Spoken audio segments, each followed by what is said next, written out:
வணக்கம். ஓம் தொலைக்காட்சியின் பிரதான செய்தி அறிக்கையோடு இணைந்திருக்கின்றோம்.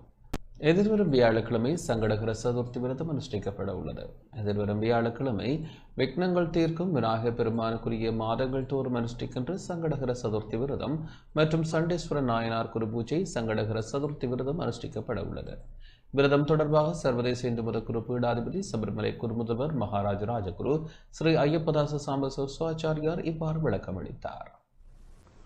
ஓம் தொலைக்காட்சி நேயர்கள் அனைவருக்கும் சர்வதேச இந்து மத குருபடத்தின் இனிய வணக்கங்களும் நல்லாசிகளும். வருகின்ற வியாழக்கிழமை 5/2/2026 தை மாதம் 22ஆம் நாள் அன்றைய தினம் விக்னங்கள் தீர்க்கின்ற விநாயகப் பெருமானை வேண்டி மாதங்கள் தோறும் நாம் அனுஷ்டிக்கின்ற விரதம் இந்த சதுர்த்தி விரதம். இது வளர்பிறையிலும் சதுர்த்தி விரதம் வரும். தேய்பிறையிலே வருகின்ற சதுர்த்தி விரதம் சங்கடகர சதுர்த்தி என்று போற்றப்படுவது. அந்த வகையிலே வருகின்ற வியாழக்கிழமை சங்கடகர சதுர்த்தி விரதம்.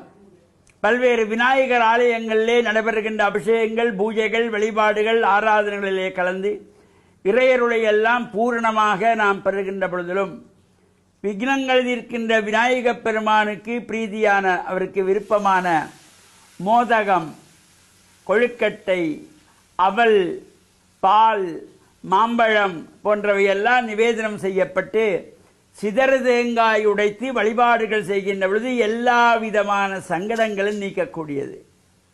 நம்முடைய வாழ்விலே நாம் செய்கின்ற ஒவ்வொரு காரியங்களுக்கும் விக்னங்கள் இல்லாமல் அந்த காரியங்கள் எல்லாம் நிறைவேறுவதற்காகத்தான் விநாயகப் பெருமானை வேண்டி வழிபாடு செய்வோம்.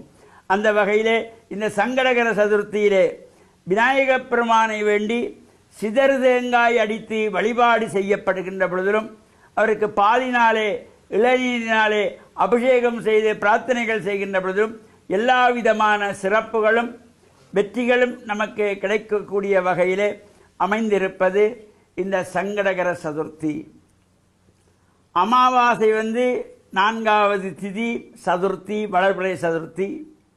பௌர்ணமி 4வது திதியாக வருகின்ற சதுர்த்தி சங்கடகர சதுர்த்தி விரதம். அந்த சங்கடகர சதுர்த்தியிலே நாம் விநாயகப் பெருமானை வேண்டி வழிபாடு செய்வதோடு அன்றைய தினத்திலே சண்டேஸ்வர நாயனாருடைய குருபூஜை நாளிலும் கலந்து இறையருளையும் பெற்று மண்ணில் நல்ல வண்ணம் வாழ ஓம் தொலைக்காட்சி நேயர்கள் அனைவருக்கும் சர்வதேச இந்து மத குருபீடம் அகில இலங்கை சபரிமலை ஸ்ரீ சாஸ்தாபுரத்தின் சார்பில் நல்ல ஆசிகளை கூறிக்கொள்வதில் மன மகிழ்வு கொள்கிறோம். வணக்கம். இத்துடன் ஓம் தொலைக்காட்சியின் பிரதான செய்தி அறிக்கை நிறைவடைகிறது. வணக்கம்.